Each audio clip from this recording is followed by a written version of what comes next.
Hello, how are you? So today I just wanted to talk a little bit about how stress can impact our hormonal health. So I am just going to go and share my screen with you. So here,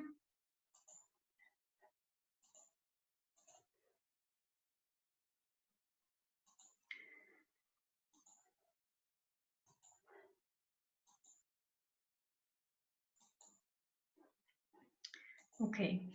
So of course you know me, my name is Mira. I am a qualified nutrition therapist and a health and nutrition coach.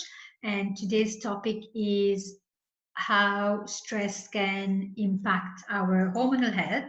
So, when we have a sudden stress, we know that we sweat, we get butterflies in the tummy, we have dry mouth, dizziness, panic, unable to talk, or we talk too much, like sometimes I do, or we organize and clean our house, I do that too, or sometimes we fight with someone close to us.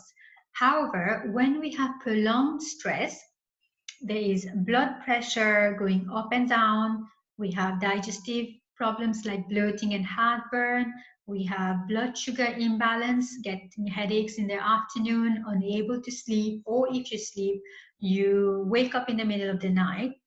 Or some other issues are for female hormonal issues like PMS, mood swings, irritable migraines, and so on. Now, what happens inside your body is your adrenal glands sit on top of your kidneys like little kidney baseball caps. Okay, they regulate many critical hormonal tasks in the body, but one of their main tasks is to control the release of your main stress hormone called cortisol. Now, cortisol is essential for survival. Okay, now what I'll explain you today is there are three stages of stress. The initial response is that the adrenal glands enlarge and the blood supply to the gland increases. You get cold hands, rapid pulse, and so on. If the stress continues, though, the adrenal glands shrinks, and if stress continues again, it reaches exhaustion because it's like enlarging and shrinking all day long. And what happens is your adrenal glands fail to meet the demand put on them. Okay, that's when we are on a fight and flight response, also known as the sympathetic nervous system. There are two nervous systems. One is sympathetic nervous system, second one is parasympathetic nervous system. Parasympathetic nervous system is where rest and digest happens. Okay, and the parasympathetic nervous system is where we fight or flight. So let's take an example as when the primitive man, the caveman, was chased by animals like a big tiger, the sympathetic nervous system responded by switching the body into fight or flight mode. During this stress response, the adrenal glands, which sits right on top of our kidneys, releases cortisol, which increases our blood pressure and blood sugar for faster response and better survival. When the danger was gone, though, cortisol would decrease, and so would the blood pressure and blood sugar levels. That's when the normal balance was returned. So the tiger was gone, the caveman was safe, and the cortisol, the brain tells the cortisol, the adrenal to lower cortisol level, blood pressure is lower, and blood sugar level is lower as well. However, during this modern lifestyle that we are leading at the moment, the first thing we do in the morning is we wake up, we grab our phone, we hear the news, we see the news, and on and on and on goes the stress level all through the day. We hear it from outside, we get the big bills and so on. So we never get to go onto the normal balance level. The brain is continuously stimulating the adrenal glands, the cortisol level is continuously being increased, stimulated, and your blood pressure and your blood sugar is also being stimulated faster and faster. Now, say in a healthy person, cortisol level should be higher in the morning because that helps us to wake up and make us feel a little alert so we can get out of the bed, which slowly though lowers throughout the day. And you will notice that throughout the day you feel like the energy level is a little lower, because that's the way it should be. When the sun rises, you should be up. When the sun goes down, you should go to bed. Now, when your cortisol level is high, your melatonin level is lower. Okay, so melatonin is your sleep hormone, which supports you and helps you to sleep. That should be higher in the evening. What happened though, when cortisol is higher, if it's higher in the evening, the melatonin level would be lower. Okay, so if you're someone who have difficulty sleeping at night, or suddenly at night time you just wake up and you're unable to fall asleep, you just got a second wind, as we call it, as some people call it, not me, and you just can't go back to sleep, you just want to go and dance perhaps at night time, so that there may be an issue there, that your cortisol level is higher and your melatonin level is lower. So you want to keep a note if this is what's happening. And that's when we have difficulty sleeping at nighttime and waking up in the morning. So you get slow in the morning, you can't get out of bed, and difficulty, you don't have the energy, and so on. However, the problem doesn't begin from your adrenal glands, but in fact your brain tells your adrenal glands what to do through a complex web of connections. See, from head to toe, we work together, all of it, okay? It's not department, it's not a kidney department, brain department, and I don't know, bone department. It all works together, okay? So adrenal fatigue is actually a dysfunction of the brain rather than the communication with your adrenal glands, So the connection between stress, high blood pressure, and many digestive problems has been known for ages. We know it, right? We get heartburn when we are under stress, we get reflux, we have low appetite, or some people binge eat during the stress time. All occurs during the stress time, unknown. We don't know that we're under stress, it's just happening. Stress can create hormonal and blood sugar changes, causing the body to excrete nutrients and adversely affect our immune system. Now we know the topic we're talking about is during the pandemic is our immune system, how important it is. Now, because of the reduced blood flow, remember I said when the caveman, when there's a tiger after him, the sympathetic nervous system releases hormones to supply to the legs and other parts of the body so the body can run, okay? But when this is happening, we have a reduced blood flow in the digestive tract.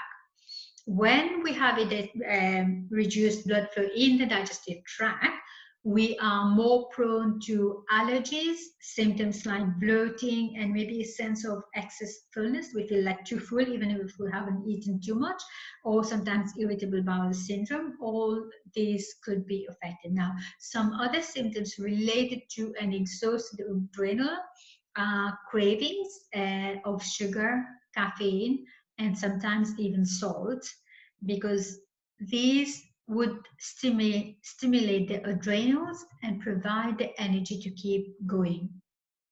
However, the sugar, salt, or caffeine doesn't last. It doesn't stimulate the adrenal for all day. It's just an hour or two that it will support. And then what's happening when you're stimulating your adrenals with sugar and caffeine and salt, it's enlarging and shrinking, enlarging and shrinking, enlarging and shrinking all day long. And what is happening is you're actually driving it to the third stage that I mentioned earlier. There are 3 stages of adrenal exhaustion. So you don't want to do that. So there are many factors, of course, we all know that can affect us: environmental, physical, poor posture, lack of sleep, overweight, exposure, pollutant, financial, or relationship. All these affect our stress level. But if we can't change the situation, let's say you can't change the situation, but you can change the way you cope with that situation, or the way you approach to that situation. And worrying, of course, has helped no one, and it only makes the adrenal glands overwork. And of course, stressful situations are almost inevitable, but what we can do is prepare our body to cope with the stresses. And resting, relaxing, thinking on positivity, getting out for fresh air, nature walk, and all this enables us to rest and repair, because we are inviting the body to get into the parasympathetic nervous system rather than fight and flight. Fight and flight. So if you're struggling with adrenal fatigue, you are likely experiencing most of the following symptoms, like slow to start in the morning, cravings for caffeine, salty or sugary foods, low libido, fatigue in the afternoon, wide awake in the evenings, can't stay asleep at nighttime. If you have difficulty falling asleep, you eventually fall asleep and then you wake up 2 or 3 hours after, and then you're unable to sleep again. The head goes in like a machine. Or afternoon headaches, blood sugar imbalances, if you know what it is, and high inflammation, like your bone is aching, you get skin rash, all that would be a symptom of high inflammation. You are moody, irritable, and cranky, difficulty losing weight, perhaps. So a few simple habits to implement today, right today, is pick maybe one or two to include in your daily routine, like maybe morning meditation, a gratitude journaling, nature walk if you have the time, sleep, plenty of sleep, staying off your phone, because see, all the news that we are receiving is from our phone. The digital media gives us so much news, and we perhaps want to stay away from it. Maybe put your phone in a drawer and put it aside for maybe a few hours per day. Sleep plenty and morning meditation. Now, don't stress yourself over the hours or the time that you have meditated. Some people would, oh, I haven't done my meditation. See, the aim is to invite the body into the parasympathetic nervous system where you can rest and repair. So stressing over the meditation that you haven't done is not going to help you reduce the stress level. It's actually adding stress. The gratitude journaling, maybe write three things. It doesn't have to be, there's no right or wrong, but perhaps just write three things that you're grateful for every single day. Like, I am grateful for my breath this morning, the fact that I am breathing this morning. I am grateful to have a roof over my head. I am grateful for my bed and for my duvet this morning. I am grateful to have a warm space to live. I am grateful for my family.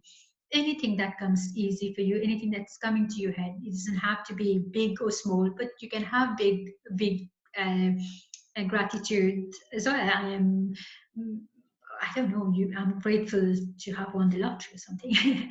So anything like that will invite your body to be aware and come into the parasympathetic nervous system. The next one, of course, the big one, is how diet and stress works together. So no wonder what we eat affects our body, right? But did you know that what you eat also enables you to cope with the way you react in stressful events? So an example is, if your body is already struggling with the food you eat, let's say you have allergies, you runny nose, allergy, sinus issues, migraines, your body is already under stressful, a lot of stress, and then you get a phone call and bad news. So you are not able to cope, right? You are going to have more difficulty coping with that stress that's coming from outside, which is works against each other. It's a vicious cycle. So what we can do is make the body ready, at least work on your diet to remove a few of the triggers and the things that's harming you, so you can cope with stressful events. So 5 things that you can begin doing as from today. Right now, you can begin this. So eat small, frequent meals so that you don't have big spikes on your blood sugar level. Remove sugar, refined processed food, fizzy drinks, and caffeine. That's a big one. Eat an hour from waking up. Add a good source of protein and healthy fat at each meal, and eat plenty of colorful veggies. Now, A consistent bedtime by 10 p.m. with at least 8 hours of sleep. Now make sure you're sleeping properly. You want to sleep properly. This is, I know, not a dietary advice, but it's vital for your body's regeneration and the balance of your nervous system. This in turn has a basic influence on your immune system. Now, watching a horror film or sometimes even the news before bed can also prevent you from having a restful sleep, because all night through your brain is just going to process that thought and you're anxious, you are unaware of what's going on. So perhaps again, turn off any digital notifications in the evenings and set your mobile phone or screen on night mode. If you take your phone, go on the settings, you will know that there's a night mode. Get that done. Or the best one is keep your phone away from your bedroom in the evenings. Put it in a drawer, put it somewhere in the kitchen, somewhere if you don't need it near you. And movement, of course, is very important. At least 30 minutes walking will supply you with oxygen. So that's a good one. And relaxation, you can use maybe Epsom salt bath or foot soak if you don't have a bath. 10 minutes meditation if you can do it in the evening, that's good. 5 to 10 deep belly breath, or say grace, sing a song right before you eat. That will support your digestive tract to increase the blood flow into your digestive system, what I mean. And separate your work and rest time. When you're working, you're working. When you're resting, you're resting. This two doesn't work together. So don't carry your work phone all the time in your pocket, because every time it vibrates, it just triggers that stress response. Oh, an email, I need to do this and I need the bill paid. So if it's not here, you won't be stimulated, you see. So keep your work phone somewhere else and separate what time you're working, what time you're resting. This is a big one, and I can actually do a big class on this one in itself. Or another one is positive affirmations. Tell your body you're safe. I am safe. I am well. The cells in my body are functioning well. Keep repeating as many times as you need to let your body know that you are actually safe. You don't have to be running. You are not in the fight and flight response. You are in the rest and digest response. So use as many positive affirmations that you can. And begin by implementing small relaxation routine into your lifestyle without stressing yourself. I cannot emphasize enough how small habits are much, much more important. Again, going back to, instead of doing, I don't know, 1 hour meditation, just take 10 deep belly breath. At least you've done something. If you can't have a self-care routine every single day, do 2 minutes, wash your face, put a bit of mascara, brush your hair, get a shower. 2 minutes self-care is something that you can continue doing for the rest of your life or for your week. But if you have to choose an hour, self-care, it's not something that you will do, you see. So smaller habits are far better, and you won't be stressing. So we can, managing stress and hormonal health, we can use some recommended supplementations. I'm not going to suggest it here, but there are a few supplements that we can recommend. So as we discussed today, that there are several factors that can affect our health, but my 4 pillars are usually nutrition, movement, sleep, and stress. And these factors are intertwined with other factors and are all known as muddy waters in nutritional therapy. And if we work together, we will be progressing into clearing the muddy waters that are affecting our health. So if you are someone who is suffering with all those symptoms that we mentioned today, low energy, irritability, cravings, unable to sleep, unable to lose weight, or female hormones, and much more, bloatings and all that, you can book a session with me. We can work together on a one-on-one nutritional therapy for 90 minutes initial consultation, which will be the first consultation, and we will find out where is your discomfort or the pain coming from, and we will work on a plan to begin repairing but more importantly is you will begin a repair plan that naturally flows into your lifestyle rather than overwhelming you. So this is where I work with smaller habits. So I'd rather plan something for a client that they can implement slowly, gradually, but keep it for longer. And the good news, though, is that I have a 50% discount at the moment only for the month of October. So, and I only have 4 spots left. So if you are reading this email and if you're booking with me because you've watched this recording, I will give you the 50% discount regardless of when you come back to me. So if you're coming back to me, let's say first week of November, I will still give you the 50% discount, but you need to let me know now so you can avail for that 50% discount. So I look forward to hearing from you. I hope this free masterclass was helpful for you. Remember that I do one of these free masterclasses every single month over on my private Facebook group, which I will link somewhere below in the email. So, or wherever you're watching, and you can join me and you can watch the recording over there, or you can continue watching this one. So let me know what one small habit that you will implement today and which one you could relate with, or is there anything that was an eye-opener for you? Let me know. That helps me prepare my sessions for next time, and I love to know that I have been helpful to someone today. So please do send me an email, send me a message, let me know how this was helpful to you today, and I really look forward to working with you. Thank you.